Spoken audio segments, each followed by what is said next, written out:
gentlemen, may I have your attention, please?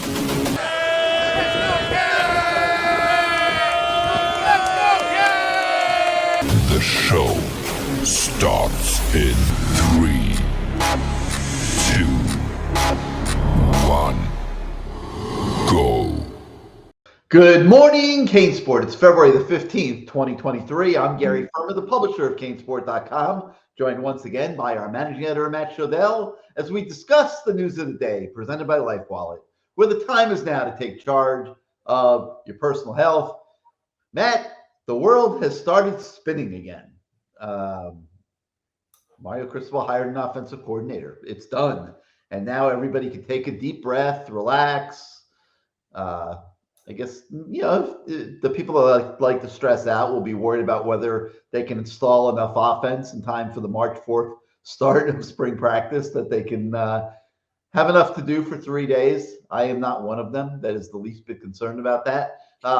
But long process, a lot of people interviewed, a lot of leaks, a lot of deflections and smoke screens and everything else. And it ends with Shannon Dawson of Houston getting the job. And I'll talk a little bit more of what I think about it as we go forward here, but let's start with what you think about it.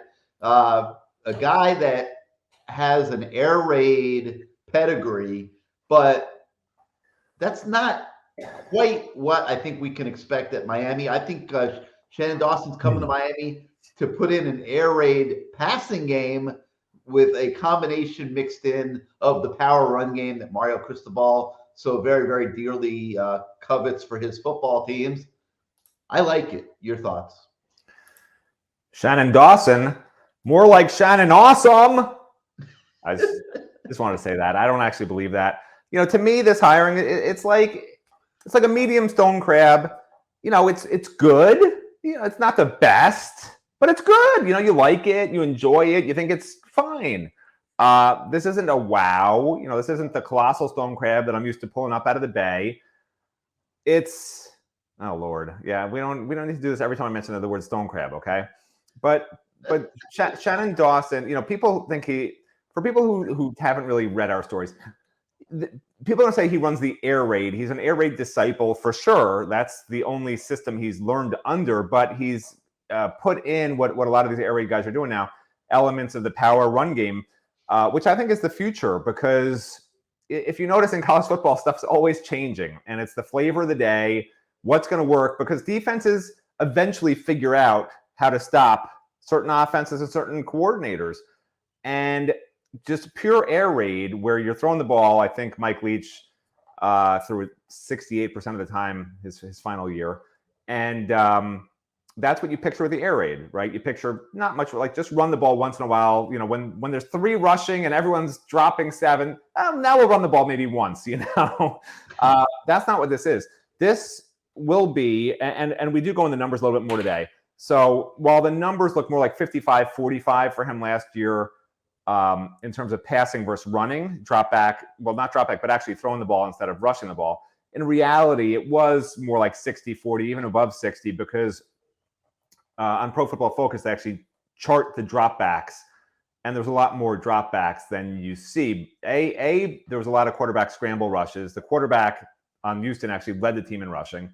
There were not a ton of carries for the running backs. I think that there was they used three running backs as a committee, basically. One of them was hurt a few games, but the most carries, I think, I don't have it in front of me, but I think the most carries any running back on that team last year got was 90, which over 13 games doesn't take a lot of math to figure out. Nobody averaged more than 10 carries as a running back a game. That will not be the case at Miami. Mario Cristobal will not allow that to be the case. He recruited these offensive linemen way too hard to not have anybody on the team average more than 9 carries a game, in terms of running backs. And Miami doesn't have a running quarterback, really, which I think in the future, as this thing progresses, Tyler Van Dyke's going to be the starter.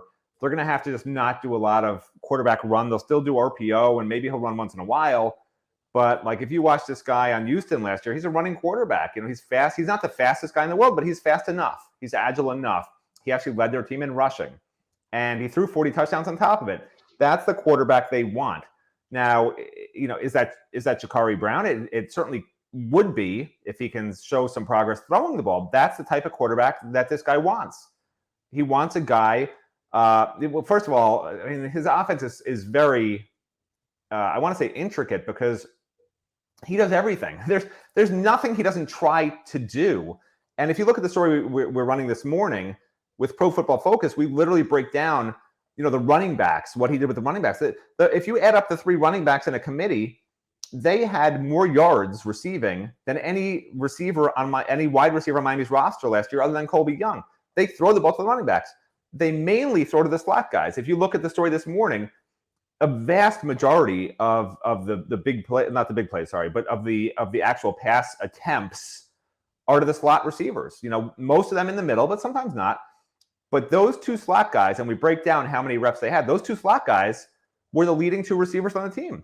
And which is perfect for Miami, because Miami doesn't have anything at receiver right now other than a ton of slot guys. This guy can make Ray Joseph a superstar. Right. Well, this guy, if you're a slot receiver, you love this offense because he'll use 2 slot guys at the same time. He'll run 4 wide, and he'll throw it to you. And you got Ray, you got Robbie coming in. Plus, you have Xavier Restrepo and Brashard Smith. Those 4 guys. What about the tight ends, Matt? The tight ends, you're in trouble. Transfer out, guys. They can't be in trouble. They've recruited too well there. Like they're going to have to be incorporated. Well, that's part of the story. That's part of the story this morning, right? So the tight ends, if you watch some of the film breakdown from yesterday and our story this morning, the tight ends that he's had at Houston haven't been great. Maybe it'll be different now that he has great tight ends. Maybe he'll figure out a way to incorporate it, because he does show a willingness to try anything and everything. Like this is good and bad. Because I don't know how many playbooks you need to run an air raid and a power run game and an RPO and now some tight end playbooks. I don't know what the guy's going to throw out there, but it's going to be complicated, man. It's not going to be Rhett Lashley. People think this is like the Rhett Lashley offense as an air raid system. It's not. This is going to be very complicated for players to learn, unfortunately. But you know what? They have to study and they have to learn it. Like that's what they did at Houston. That's what they'll have to do here. And I think it'll be successful. It seems like, unlike some past coordinators who forced their offense on this team, it seems like this is a guy who's actually going to try to figure out who can make plays and base his offense on that, because he has so many different aspects to his offense that he can use. It's not just like, oh, this is what I did. It's power run game and then, throw some quick hitters. And then when they come up in the quick hitters, throw over the top, and that's my offense. No, this is a guy who's going to dictate to the defense instead of letting the defense dictate to him. So, there'll be a lot more running back screens. There's going to be a lot of action with the slot guys, a lot of pre-snap movement, a lot of post-snap movement. He loves to either, when he's not doing the power run game, he loves to pull the tight end and one of the guards. And at the snap, those guys are pulling hard, and they're opening all sorts of room for these running backs, for those of you that watched the film we broke down. And when we break down the film, we're looking at the good plays. There were some bad plays. Every team has bad plays, but the guy averaged 36 points, 440 yards a game, whatever, last year. If he can even go past 30 points and take off 30 yards on that average, he's already blowing out what Josh Gaddis did. So, I think it's good. They needed to change. I think it's an offense that will excite playmaking wide receivers and pass catching running backs that have speed, and that's what Miami has in its backyard. So, to me, you had to have an offensive coordinator who is going to run an offense that excites the local guys and gets them to stay home, because if they don't stay home, this program is never going to make it. So this is the kind of guy you need. Is he a big name? No. Is he a name that recruits here in Miami recognize as soon as he's hired? No. But you know what? They'll come in March. They'll see him. Most importantly, he has to succeed right away, because a lot of these recruits, quite honestly, I'm not going to lie, they don't know who this guy is. He's from Houston. Before that, he's not. He hasn't been in the ACC. He's not a national name. Okay, he's just not. But he's really good. And if he can have a really good offense this coming season, it won't matter. Like, the recruits will come. That's the key. If he can have, his quarterback had 40 touchdown passes last year.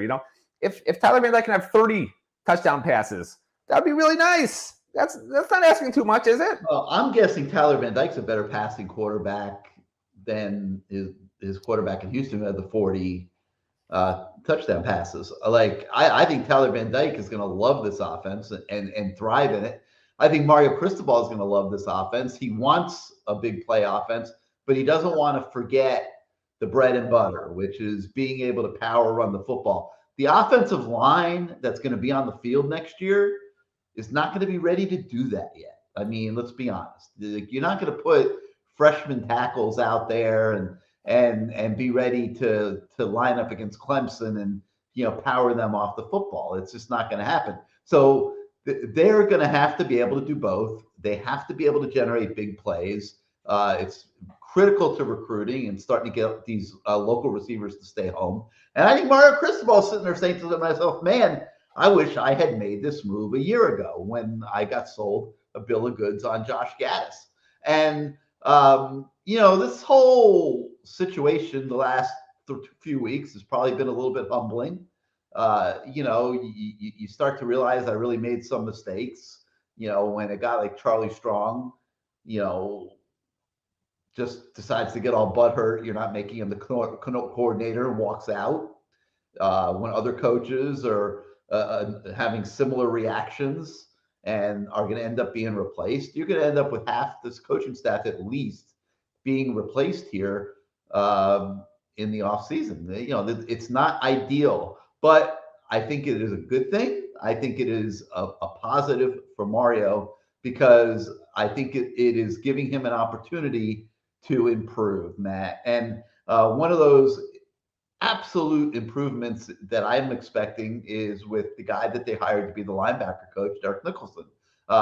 He's a younger guy than Charlie Strong. He's going to bring a lot more energy to the position. I expect for him to bring a lot more energy to recruiting. Lance Guidry seems very excited about him. If you just evaluate that from all the social media activity taking place. And I think that is going to be a step forward. I mean, we're going to see what ends up happening at receiver. We're anticipating a new DB coach being hired. So a lot of change taking place already here as year one transitions to year two for Mario Cristobal. But look, they went 5-7 a year ago. I wasn't overwhelmed by what I saw. And I don't think too many people that are watching the show right now were. And I think it's a positive that Mario is not, doing an Al Golden and sticking his head in the sand and pretending that everything's great and that the problems don't exist. The problems did exist. They're being addressed. And, it's going to be time to go to work. What are you laughing about? What's so damn funny? The problems were created by Mario when he hired the half the staff he has to get rid of now. So you make it sound like it was just a magical thing that went wrong. Listen, I think first years are tough, man. Jimmy Johnson had a horrible first year. Oh, yeah. But that was different. Jimmy Johnson was told you're keeping your staff. Mario got to hire his own staff. Don't compare those two. He got to hire his own staff to a degree. Like there were elements of the back office staff that he inherited that he kept. I don't think the recruiting office was functioning at the level it needed to. They're making some adjustments in there constantly. The coaching staff he did hire, but a lot of it was on the fly, and some guys just weren't good fits for what Mario wants to do. And if you're not a good fit for what Mario wants to do, you're not winning. He's winning. So listen, accuse me of being overly positive. Okay, fine, guilty.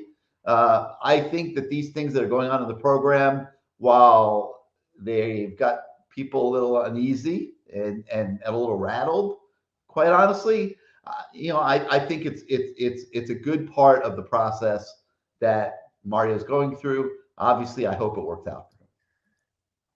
It's not a good part of the process. You didn't want to have this process. You wanted the coaching staff to be right the first time. You have it. You can't ignore it. Here's what bothers me, right? He hired his coaching staff last year, and as reporters, we all bought the bill of goods other than me saying everyone's telling me Josh Gaddis is not good. Other than that, we thought Adai was going to be great. We thought Charlie Strong was going to be this amazing recruiter. I mean, you go down the list, and we were all to a T. Every reporter I don't know anyone who said the staff won't be great. Everyone thought the staff was going to be absolutely the best staff at Miami since, Don Solinger was saying Brian Monroe. He could find a homeless guy that could punt better than Brian Monroe since those days, which would not be politically correct. By the way, if Don Solinger had said that nowadays, I think he would be fired. I really do. He stood up there in front of all of us, and he said he could find a homeless guy off US 1 that could punt better than Brian Monroe. I don't know if that's somehow politically incorrect. I'm guessing it is. But, times have changed. And times have changed to the point that in the old days, you sort of got a pass as a new coach. You had 3 to 5 years to really get the program going the right way. To me, like, as scary as it sounds, if Miami falters again this year and you have another situation where you have to fire a coordinator on either side of the ball, maybe get a couple of new coaches, like, I don't want to be sitting here a year from now. He did it last year, did it wrong. He's got to get it right now. Like, there's no more excuses for Mario. I get it. He came in, he was in a rush, whatever. It doesn't, you make it sound like he's in a rush, Gary. He took forever to hire his offense coordinator last year. He took forever to hire his offense coordinator this year. I don't know what the rush is. He never rushes. You say he was in a big rush and he had nobody was forced on him. These are the guys he hired. So he'll take responsibility, I'm sure, for it if you were just asking him. But this has to be right now. You can't get another, oops, my bad. No, this one has to work. This is it. Like, this is it. These guys there needs to be stability in the coaching ranks. You can't wind up with a 6th coordinator in 7 years. You can't wind up with another defensive coordinator for the 3rd time in 3 years. It doesn't work. That's not going to get recruits here. It's not going to let players have any continuity in a system. Like, this is it. Whoever he hires now, he may as well just keep him until the end of his tenure here 50 years from now, because there's no point. You get rid of him after this year because everything got screwed up. Like, you're starting at square one. To me, you're starting at square one again. This is, to me, Mario Cristobal's first year at Miami, because everything he tried to accomplish last year was wiped away like a stone crab tsunami, and it's gone, man. Like, this is it. He has a new start, and if this doesn't go right, like, it's bad news. And the truth is, the offensive coordinator search wasn't what he wanted it to be, which troubles me. I think he got to find. You don't know that. I think he got to find offense coordinator. It doesn't take a rocket scientist, which I am, by the way, on my free time. I did launch a rocket several years ago. It went up about 5 feet. Well, first of all, we put this with the kids. You build one of these kits, and I'm like telling the kids, like, guys, you got to stand really far back. Like, this is going to be a major, like, it's going to go way up in the air. It's going to be a big explosion. Get back. And then you build this thing, and you put like some sort of a liquid in there, and you pour something else in there, and it creates a combustion or something, and then it's supposed to go like 1,000 feet in the air. It must have gone about 5 feet off the ground. It went like, and then that was it. And everyone laughed at me. But I am a rocket scientist, and I'm going to explain this to you as a rocket scientist, okay? Mario Cristobal hired his defensive coordinator within a week of learning that his defense coordinator was going to Alabama. Mario Cristobal hired his offense coordinator within 2 months of really knowing he was going to have a new offense coordinator. So if you just sit there and with a straight face tell me that everything was perfect and he went the way he wanted it to, he loves these coaching searches. They are seminars for his coaching staff. He brings all these guys in. He puts them in a conference room, brings the staff in, and they grill the daylights out of these guys for hours. It's 3rd and 6. What are you going to call here? Why? And they got to sit there and explain their entire offensive mind to the whole coaching staff. And but they don't need help. They don't need that on defense, just on offense. Okay, I understand now. Thank you for explaining that. Defense, I think, was a little different situation because if he wanted Lance Guidry, and remember, Alex Mirabal, who's Mario's right-hand guy, knew Lance Guidry and had a connection to Lance Guidry, who was on his way to Tulane. And if he wanted Lance Guidry, he had to move. He couldn't sit there and wait another week or two when Lance Guidry's really starting to, begin at Tulane. So I think they're different situations. Right. You find the coordinator that you think is best, and you get him as quickly as possible locked up. Mario didn't do that. I mean, I'm not going to sit here and tell fans out there that I think this was Mario's top choice the whole time. I don't think it was, okay? And it's okay not to get your top choice if you get somebody good. I think he got somebody good. Is it somebody great? I'm not ready to say that because I want Miami to be at the level where instead of hiring an up-and-coming guy from a program like Temple or Houston or whatever, like steal Oklahoma's offensive coordinator, steal somebody from a top program who's done it at a championship level. Like, to me, that's where Miami needs to get to. The problem is Miami is nowhere near there. No top offensive coordinator right now would take this job over an Oklahoma or an Ohio State or an Alabama or a Georgia, or you name half the SEC schools right now, because the offensive coordinators in the last 10 years, other than Rhett Lashley, have come here to die. And the offense was already dead last year. There's no signs right now the offense is going to be that much better next year, unless you think a bunch of true freshmen are going to somehow resuscitate the program in a matter of, getting here, and within 4 months, they're going to be amazing. I don't know. Maybe it'll happen. Maybe it'll be a miracle. Who knows? But I'm not ready to stake my reputation and say everything's great at Miami and this coordinator is going to solve all the problems that we had last year. No, I don't think he will, but I do think it'll be much better than last year. I think the system will work, but they still have major, major personnel problems. If they can get 2 top receivers in the portal, free agents in the portal over this 15-day window in May, I'll feel a lot better about things for sure. And I'm still not sold on the offensive line. I would even rather have another veteran offensive lineman like another Javion Cohen who's a tackle. You get that, and you're humming. But there are still issues on defense too. Like there are holes across the board on offense and defense at Miami right now. It's okay to acknowledge that they have the problems. They were 5-7. Fans shouldn't be told, "Oh my gosh, we got Lance Guidry and Shannon Awesome." And like now everything's great because we got these 2 guys from these programs, and nobody really even, if you were a Miami fan, like an average Miami fan last year, you didn't even know who these guys were. Like I'm not going to sit here and tell you everything's great now, but it will be better. And I think these are guys who 2 to 3 years from now can get Miami where they need to be, which is in the playoffs. Next year is still going to be rough, man. It's going to be rough. I think fans still have to acknowledge that and be okay with that. I want this coaching staff they have now to still be here a year from now with the same system that all these top freshmen are going to be coming in and learning on both sides of the ball, and not have to learn something all over again a year from now. That would be really nice. But, again, we just have to wait and see, and we have to hope that Mario got it right this time when he didn't get it right last time. First of all, I think this show's getting to your head. You're talking about your reputation and everything else. I would not assume, okay? My reputation is very poor. So if it gets any worse, it'll be really bad for me. This is a monster I created. Who came up with the idea for the show? But anyway, I don't want to be. How many times did I tell you I don't want to do this anymore? Like I'm done. I hope people think I have a big ego and demand I be removed from the show. I would like nothing more. Like I'm not even joking. I don't want to be here. I don't want to do this. Like I'm happy to do it as a favor. Hey, Matt, listen, we're going to spend 5 a.m. every day and taping this podcast. I think it could be really good. Let's give it a shot. Listen, a day that will live in infamy. But I would not. Azubi is way better than I am. He's happier. He seems like more with it. He has a reputation that's actually decent. Like I don't understand why I'm on here and Azubi's not. Quite honestly, like that's the guy who should be on here. Steven Wagner, like if he shaved his mustache, like okay, then he could maybe be on instead of me also. But I understand that people don't really want to see his face in the morning. I get that. Anyway, what I'm saying is. Luckily, Steven doesn't even bother to watch this. He's too busy chasing recruits all day, so that's perfect. Yeah, I would not assume that this didn't go the way Mario wanted it to go. That's all I'm saying. I think it actually did go the way Mario wanted it to go. I think he used it to parade a whole crew of guys to come through his building and put on seminars for his coaches and himself. Even the head coach isn't immune from learning new schemes and new concepts and. Listen, do you know what I did last night for dinner? Valentine's? You talking about Valentine's Day? Cooked lobster, cooked steak, cooked corn on the grill, all on the grill, salmon on the grill. Do you believe I did that? Yes or no? You did lobster on the grill, huh? Do you believe I did that? Yes or no? Sure.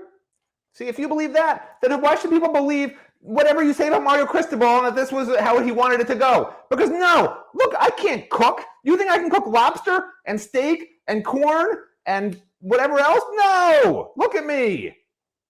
I did actually cook all that stuff, so you were right. But that's notwithstanding that you're wrong about. All right, so instead of a restaurant review, tell us all, how do you cook lobster on the grill? Because that does sound pretty awesome. All right, so the first thing you have to do is have a car. Then you have to go to a place called Wild Forks or Wild Fork. I don't know if it's plural or not. I don't know why it's. What's that? Seafood shop? It's like they flash freeze seafood and steak from God knows where, and where is this place located?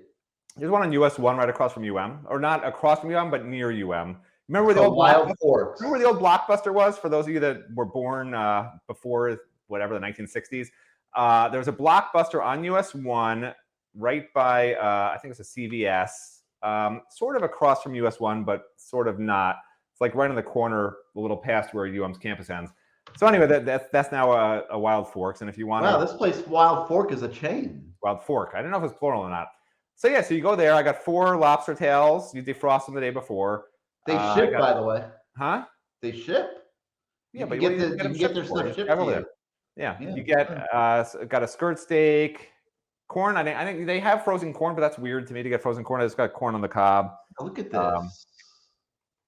And everything is flash frozen. Made some potatoes. Yeah, flash frozen. It was delicious. I did. Wow, I undercooked the lobster bit because I usually don't cook the lobster tails. I don't usually cook them on the grill. I usually cook them in the oven. But this is a true story. For some reason, I have a grill that I haven't used in like 5 months.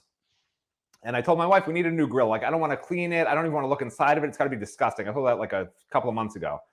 So I said, it's Valentine's Day.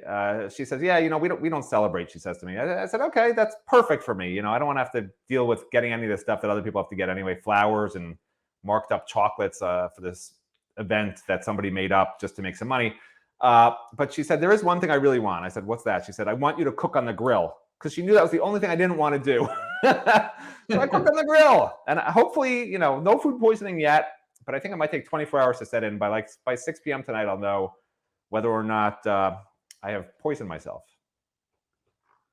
So wait a minute. If you don't cook the lobster properly, you can get sick. Yeah, it was a little undercooked. But then... But here's my question. They sell these lobster tails. Are they cracked? Like, can you get them? No. You defrost them, and then you have to take a knife. I don't need to walk you through it, but you cut the top of the lobster carapace. Is that how you say it? And then you just need like a real big sharp knife. You just cut the top and you pull it off. You break it open. You put some butter. You melt some butter. You sort of brush it in there and throw it on the grill. In this case, I threw it on the grill. Upside down on the grill. I flipped them. But again, a little bit of it was still undercooked, so I wound up taking it out of the shell and then sautéing it. Full disclosure, my father sautéed it with some white wine and some more butter, and it was much better than what I tried to do. It was a family fare. Family affair Valentine's Day dinner. I tried to poison my family with Matt and his wife and his parents. Yeah. That is really cool, man. Yeah. I hope my kids do that one day. I mean, first of all, it wasn't so great because the headline was I tried to poison them with raw lobster. But yeah, other than that, I guess it was a wonderful meal. That's pretty cool. All right. So anyway, if you didn't see it yesterday, we obviously have tons of coverage on the Shannon Dawson hire. We take a deep dive into how he called his plays last year at Houston, how that might translate at Miami, what kind of concepts he likes to run.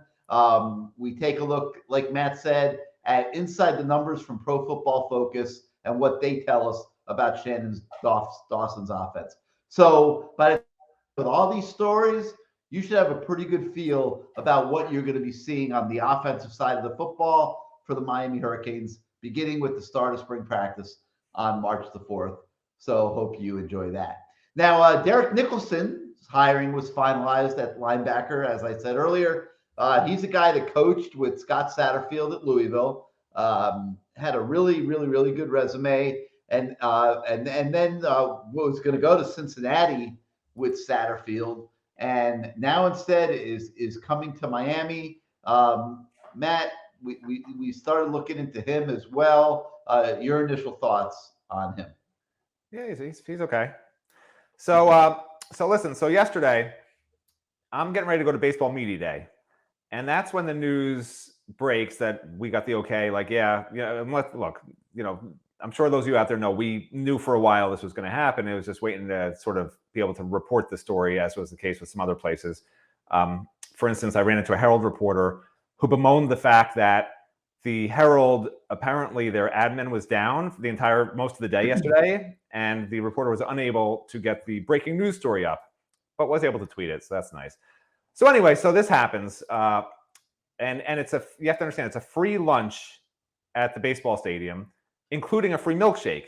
And the news is breaking as I'm supposed to be leaving, and we got my free pizza and pasta and milkshake and everything else. It's going to be great. I was very excited. And then the news breaks, so I'm torn. Do I report about Shannon Awesome, or do I go get my food for lunch? I wasn't quite sure, what to do. But I figured I had a responsibility to the people out there, so I did report the news, and then I hightailed it down to UM. I got there in record time and still was able to eat before they let us into the weight room. And I'm gonna have a story in this weight room later, but this was like the weirdest thing I've ever seen, because I've been in weight rooms. Believe it or not, I actually do work out. You wouldn't know it to look at me, but I talked to the weight room coach in there, and I took some pictures. They'll be in the story. And this is the name. Believe it or not, this is the name of the stuff they have. Okay, they have 3 custom Sorinex Frankenhypers. I'm not making this up. Okay, they have 5 gym-aware velocity-based training devices and 3 Proteus motion units. Like, if somebody told me that I was going to be working out on those machines, I would like hightail it out of there. I'd be gone. I would never come back, you know? And I asked him, I said, what exactly is a Frankenhyper? I said, what's a Frankenhyper? Why is it called a Frankenhyper? And he literally looks at me and says, I don't know.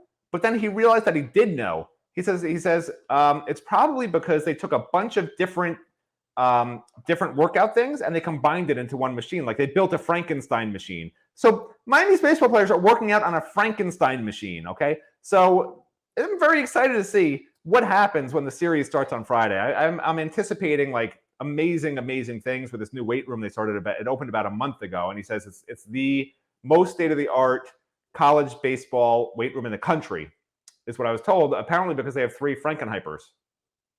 Oh, but anyway, so yeah, the linebackers coach. Yeah, listen, I'm over trying to say these assistant coaches are amazing. You know, unless it really is somebody who I think is, you know, like, off the charts amazing. Like, this guy's fine. You know, I think he's fine. I think he'll be really good at recruiting. You know, he was really good at Louisville. You know, but you got to remember, you know, he coached under Scott Satterfield. He coached under people, right? He wasn't a coordinator, and so you read his bio and you read what people are telling you about him, and oh my gosh, you know, his linebackers had 23 sacks, and wow, he was part of a defense that led the nation with 50 sacks. Like, that's great, but it wasn't because of him. You know, I understand he coached the linebackers. He made sure they understood the defense, but now he's got to work under a different defense coordinator. I don't know what this guy's personality is like. You know, I've never talked to the guy, so he has to mesh in personality-wise. You know, something fans never think about is it's not just, okay, the guy recruits and coaches these players. He has to have a personality. He has to get along with the coaches, and the players have to want to play for him and like to play for him. That's really, really important. And they have to trust him, and they have to trust what he's teaching them. So until we sort of see him working with these guys in practices, see what's going on in practices, how they run practices now as coordinators and assistant coaches, like, I can't even sit here and tell you he's a great hire or not a great hire, because, you know, people will tell you out there, oh, he's great or he's not great. Like, the truth is, nobody knows. I don't know. He did well under a defense coordinator at Louisville. He was going to do probably well at Cincinnati under Satterfield again. But now he's at Miami with a defense that lost its coordinator, that has some serious problems at linebacker dating back the last 2 years. And, like, I don't know if he's going to miraculously make some linebackers better. I think they need another linebacker out of the portal for sure. And I think he's praying, once he sees the personnel, that they run a 4-1-6 defense. So, you know, I just don't think, other than Wesley Bissainthe, I don't think he's going to see anybody where he's like, wow, you know, this is like one of these top linebackers who's going to have an amazing year. Francisco Maiagoa. I mean, he was at Washington State. He did okay there. Better than what they played with. This is what makes me crazy. Why is it just because a transfer comes here? He did whatever he did at Washington State. He did okay. One of the best inside linebackers in the Pac-12. He did okay at Washington State. Look at his stats. He did okay. Fair. I mean, I'm not going to. People think he's going to come here and be first team all ACC or something. Like, I don't understand how come every time a transfer comes here, if it's not a free agent, people are like, well, he only had 46 tackles and 2 sacks. He's going to be back, baby. He's going to lead the team with 100 tackles this year because his last name's Maiagoa and his brother's a 5-star. We got Francisco Maiagoa. Like, I don't get it. I'll get it maybe when I see him play, but I don't understand why, just because somebody comes to Miami when he was okay and not great somewhere else, why all of a sudden he's going to be amazing here when that hasn't been the case necessarily, outside of, you know, a Jalen Phillips who left somewhere as a 5-star because he was hurt and just got healthy and became a 5-star again. You know, and just guys who were really good elsewhere. Like, you knew Jose Borregales was a great kicker. You knew Bubba Bolden was a great safety. Like, you know, there were guys who came in that were already really, really good. Like, this guy's good. This guy wasn't great. So I think he'll be good. Let's be fair. I think he'll be a good linebacker. I don't think that this new linebackers coach is going to turn on the film of Francisco Maligoa and be like, wow, this guy's going to have 100 tackles and 8 sacks for us. Like, I don't think that's going to be the case. Yeah, I mean, his players at Louisville played well, and they put up a lot of fancy, impressive stats. You know, how much he's responsible for, we don't know. I'm going to line up on that. We have to see. I think he'll be better than what Charlie Strong was like a year ago, but I'm basing that purely on what's on the resume, you know, what the stats that he's taken responsibility for. And we don't really know that he's responsible for them. So I say we just have to wait and see what happens. You don't have to wait and see. This is a truth, okay? People out there, this is the truth. You're only as good as your personnel. You can be the best coach in the world. If you have the worst players in the conference at your position, they're not going to do real well. Like, they might do better than they would have, but they're still going to be bad. And, like, he can make them a little bit better than they were, but he doesn't have championship-level linebacker personnel. That is a fact in the Matt Shodell, ether, okay? So if you disagree with me, you think the Miami's linebackers are great, then yeah, he'll be a great coordinator. A great linebackers coach, sorry. But if you agree with me and you think linebackers are very iffy, very questionable, and probably only have one veteran guy who's returning. Oh, yeah, there is only one veteran guy who's returning that even played last year. Everyone else is either gone or a freshman or didn't play last year, like Chase. I don't know where to go with this, because I know fans always want to say the new coach is going to be the greatest thing ever. But that's just not me. I like to say they're the worst coaches ever, and then they can prove me wrong. And then I'm happy when they prove me wrong. All right. Also on the website this morning, we have our continuation of the CaneSport on 3 series that we have created, breaking down Miami's opponents and the Canes' chances of winning. And today we have a closer look at the situation when the Canes will face off against Virginia. So don't miss that one. Also, it was baseball media yesterday, so we will have tons of baseball coverage all week long for those of you that love Canes baseball. Beginning today, where we take a closer look at a stacked infield for the Canes with the season coming up fast. In basketball, we take a close. I just want to tell people are going to say, you didn't mention the wide receivers coach. What's going on? They don't want the information out there, okay? It's been leaked by some other people. They were not happy about it. They want it shut down. We are not going to be the leakers, okay? So don't post your comments. How come we didn't talk about the wide receivers coach? What's happening there? Like, yeah, we have an idea what's probably going to happen there. I'll throw a couple things into the mix here. I'm going to say that those who have been looking for James Coley, I don't think he's coming. I think he would have come to be offensive coordinator. I don't think he's coming to coach receivers. Another name that has been out there. Oh boy, that is a legit name is Leonard Hankerson, and I think the decision is going to be, do they want him? Leonard Hankerson. Let me give you guys a little nugget here. Leonard Hankerson came in for his job interview on the same day that Shannon Dawson went through the grinder inside the Schwartz Center. So there's a little bit of familiarity there with those guys. Shannon Dawson and Mario are going to have to decide whether they want to go get Leonard Hankerson from the San Francisco 49ers, or whether they want to embark on a wide receiver coach search, or whether Shannon Dawson has a preferred coach to come coach the wide receivers. That we do not know at this point. Yeah, and obviously I was just kidding about the leaking. Of course we can leak everything because these aren't because Gary just did. I take it all back. We're allowed to say whatever we want. Yeah, I'm not leaking anything top secret there. You're right. We do not do that because it messes with their process, and I'm not messing with Mario Cristobal's anything, much less his process hiring coaches. We ended up breaking both stories. Okay, essentially. I mean, everyone started running with them at the same time. It got lost in the wash. I believe amongst Miami media outlets, we broke the story. So that is our commitment to you guys. It's funny. It doesn't even matter. I keep trying to tell people, yes, we forget the breaking the story, Gary. We knew about it for a long time, but you don't report it because you're asked not to, and of course you respect it. But it's just funny because sometimes the people who report it first are the ones who weren't supposed to report. Like they hear it and they report it. Some guy at Sports Illustrated yesterday, a couple minutes before the thing, puts out a thing saying that that Shannon Dawson is expected to be hired by Miami. Okay, so now is that breaking the story? Shannon Dawson hadn't signed his contract yet, or I don't know, Well, that's not what I was going after. I mean, not what I was trying to say. What I was trying to say was the rush to be first used to be really important to us, because now it lasts 2 seconds.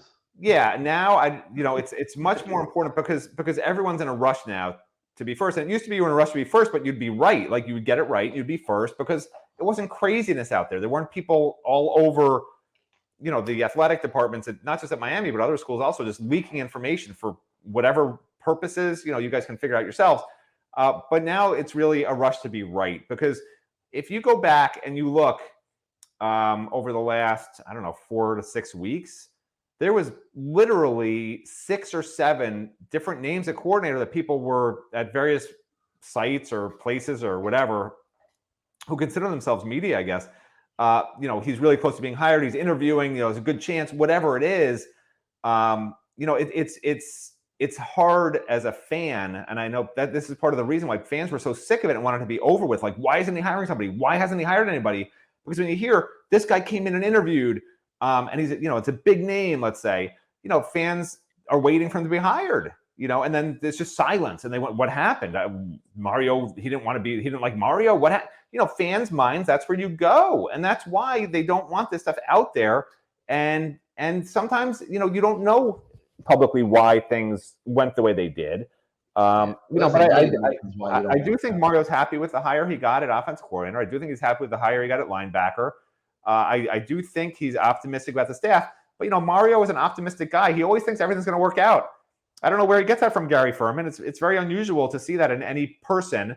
Some of us are less optimistic, I guess. All right, we got some recruiting stuff to talk about also today. But first, let's hear from our friends at Life Wallet. Hey, Morgan, what are you going to do? I have to go to practice. Me too. Well, don't forget your Life Wallet. Oh my gosh, I always forget my Life Wallet. You forget everything. I can't go anywhere without my Life Wallet. Life Wallet. Saving time, saving lives. You better not be forgetting the new offensive plays that he's going to have to learn real fast. I'll tell you that. With spring practice 3 weeks away, Tyler Van Dyke in the hot seat. He'll be spending a little time inside the building there, I guarantee you, as he starts to learn Shannon Dawson's offense. But we do have some recruiting stuff on the website today. Obviously, reaction to the Shannon Dawson hire. Make sure you check that out. We catch up with big-time defensive end prospect Elijah Rushing out of Tucson, Arizona. He's planning to visit Miami in the next month. The Canes are also pushing for on 300 4-star offensive tackle Daniel Calhoun. He's being pursued by all the top schools in the country. Don't miss what he's saying. An update with Clearwater Academy International 4-star offensive lineman Jason Zandamela. He has Miami in his top 6. This recruiting cycle is starting out like the last one, Matt, with Alex Mirabal offering every top offensive lineman in the country and trying to figure out where he wants to devote the bulk of his time. So it's going to be very, very interesting. It worked out pretty well in the last cycle. Let's see. Also on the website, we have a story with on 300 top 10 quarterback Air Nolan, who says that he is impressed by Miami's new offensive coordinator hire, calls it one of the best offensive coordinators in the country. That's what he says of Shannon Dawson. So make sure you check that out as well. All right, that's going to do it for Good Morning CaneSport for today. We thank you so much for starting out your day with us. Very much appreciated. If you like this show, like our YouTube channel, hit your subscribe button, hit your like button. Helps us with the algorithms at YouTube. If you're not yet a subscriber to CaneSport.com, please become one. We have an introductory special. It'll take you all the way to September. We would love to have you as part of our community of fans at CaneSport.com. So for Matt Shodell, I'm Gary Ferman, fired up that there's finally an offensive coordinator in place and everybody can take a sigh of relief and just a deep breath and get fired up for spring football. So we'll see you tomorrow, everybody.